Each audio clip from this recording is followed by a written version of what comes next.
નમસ્કાર દર્શક મિત્રો, આપણા રાષ્ટ્રીય પર્વ ગણતંત્ર દિવસની હાર્દિક શુભકામનાઓ સાથે હું છું શ્યામલ મહેતા. આપ જોઈ રહ્યા છો બાજ નજર. મિત્રો, આજે આપણે ગણતંત્ર દિવસના દિવસે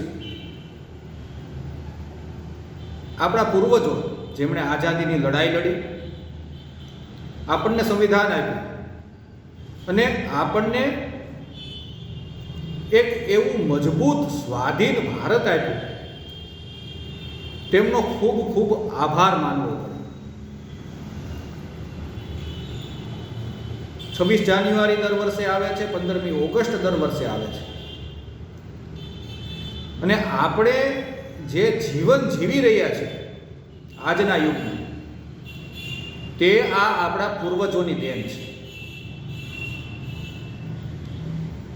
અત્યારે વૈશ્વિક પ્રવાહો આપણે જોઈએ, વિશ્વના દેશોની હાલત જોઈએ, તો આપણા પૂર્વજોએ આપણા માટે જે કામ કર્યું છે તેના માટે તેમને સતત વંદન કરવા. કેવી રીતે તેની એક ચર્ચા કરી. અત્યારે અમેરિકા વિશ્વની એકમાત્ર મહાસત્તા છે બીજા વિશ્વયુદ્ધ પછી, અને વર્તમાન સંજોગોમાં અમેરિકાના પ્રમુખ પદે ડોનાલ્ડ ટ્રમ્પ નામનો એક માથા ફરેલો વ્યક્તિ આવી ગયો છે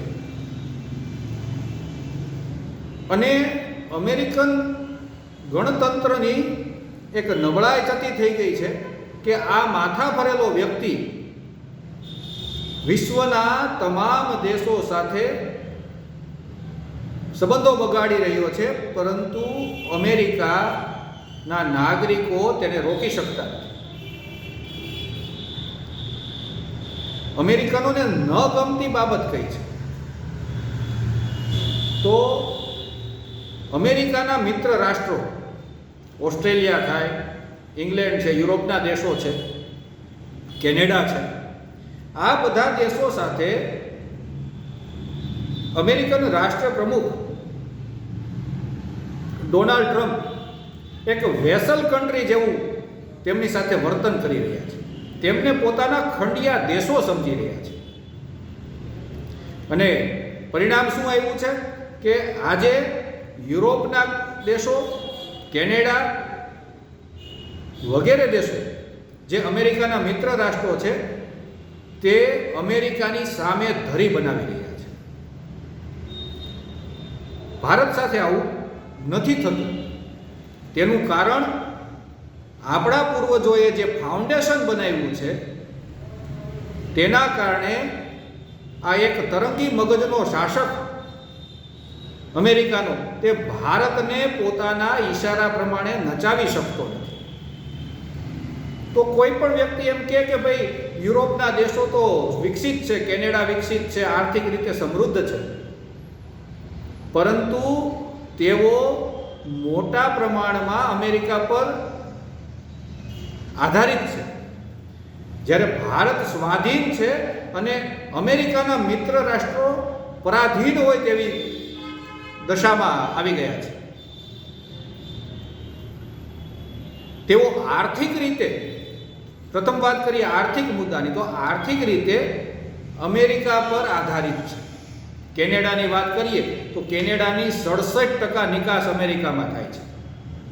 હવે અમેરિકન રાષ્ટ્ર પ્રમુખ કેનેડાના વડાપ્રધાનને ગવર્નર તરીકે બોલાવે છે. તેમને પ્રાઇમ મિનિસ્ટર નથી કહેતા. તે એમ કહે છે કે કેનેડા અમારો હિસ્સો છે અને ત્યાંનો વડાપ્રધાન અમારો ગવર્નર છે.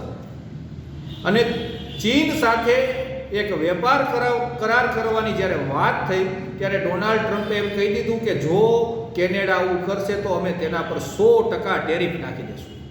તો પરિણામ શું આવે? 100% ટેરિફ અમેરિકા જો કેનેડા પર નાખે તો કેનેડાની અંદર ભૂખમરો આવી જાય. તેની વસ્તુઓ ક્યાં વેચવા જાવી? કારણ કે 67% નિકાસ તેઓ અમેરિકામાં કરે છે. આવું યુરોપના કન્ટ્રીઓનું છે, આવું ઓસ્ટ્રેલિયાનું છે. બીજી વાત, તેઓ સામરિક એટલે કે લશ્કરી રીતે પણ આજે અમેરિકા પર આધારિત છે. કેનેડા હોય, યુરોપના કન્ટ્રી હોય, ઓસ્ટ્રેલિયા હોય, ઓસ્ટ્રેલિયાને ચીનની બીક છે, જાપાન છે, તેમને ચીનની બીક છે, તો તેઓ એક પરાધીન અવસ્થાનો ભાવ તેમના મનમાં આવી ગયો છે. અમેરિકા જેમ નચાવે તેમ તેમને નાચવાનું છે. અમેરિકા ટેરિફ પણ લગાવી શકે, અમેરિકા લશ્કરી મદદ પણ પાછી ખેંચી શકે. એટલે ડોનાલ્ડ ટ્રમ્પે એ વાત સાબિત કરી દીધી કે તેમના મિત્ર રાષ્ટ્રો તેમના ખંડિયા રાજાઓ હોય તેવી સ્થિતિ છે. હવે આપણે જે વાત અગાઉ કરી કે તેઓ આર્થિક રીતે સમૃદ્ધ છે, પરંતુ આર્થિક રીતે તેઓ એટલા માટે સમૃદ્ધ છે કે જે તેમને લશ્કરી ખર્ચ કરવાનો હતો, જે તેમને અન્ય બાબતોમાં ખર્ચ કરવાનો હતો, તે તેમણે વિકાસમાં ખર્ચ કર્યો. તેમણે પૈસા બચાવ્યા, પણ તે બચેલા પૈસા આજે તેમના માટે ઉપાધિનું કારણ બની ગયા છે. ડોનાલ્ડ ટ્રમ્પ એમ કહે છે કે હું ગ્રીનલેન્ડ લઈ લઈશ તો યુરોપ તેમની સામે કશું નથી કરી શકતું. ડોનાલ્ડ ટ્રમ્પ એમ કહે છે કે હું જાપાનને મદદ નહીં કરું તો જાપાન પાસે પોતાની કોઈ એવી સેના નથી. આ પરિસ્થિતિ છે.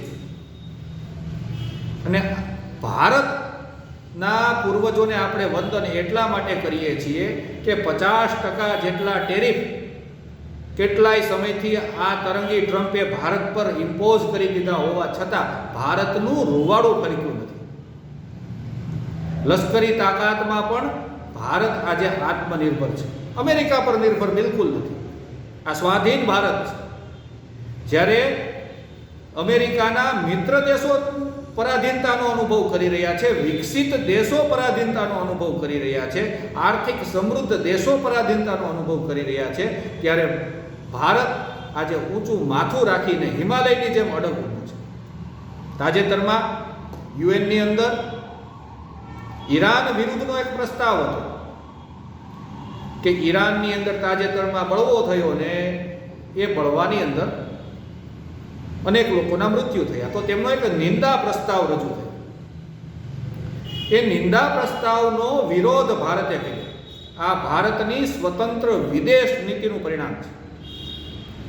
અમેરિકા આપણને એમ ન કહી શકે કે અમે કહીએ તેમ તમે કરો. અમેરિકા આપણને એમ ન કહી શકે કે અમારો માલ તમારે ત્યાં વેચાશે જ, આપણે ના પાડીએ તેને ટેરિફ નાખી દીધા. તો ભલે આ ભારતના પૂર્વજોએ આપણે હંમેશા ઘણી વખત રાજકીય નેતાઓની ટીકા કરતા હોઈએ છીએ, રાજકીય પક્ષોની ટીકા કરતા હોય છે, જેમની ભૂલ હોય તો આપણે કરતા હોઈએ છીએ, તે આપણું કામ છે. પરંતુ 1947થી આજ દિન સુધીમાં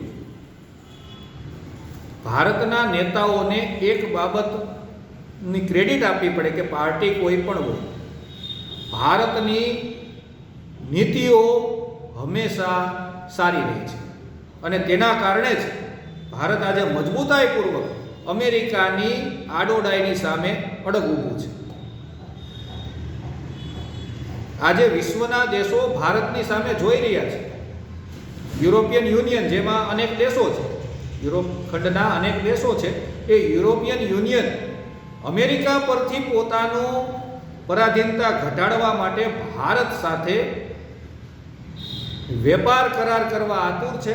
અને યુરોપિયન યુનિયનના ચીફ એમ કહે છે કે અમે ભારત સાથે જે વેપાર કરાર કરશું તે મધર ઓફ ઓલ ડીલ, એટલે કે દરેક કરારોની માતા સમાન હશે.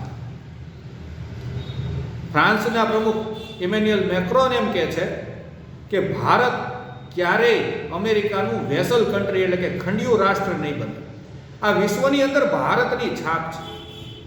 અને એટલે જ ભારત આજે પ્રજાસત્તાક દેશ તરીકે અનેક દેશોમાં લોકશાહી છે, પણ ભારતની લોકશાહી અલગ પડે છે.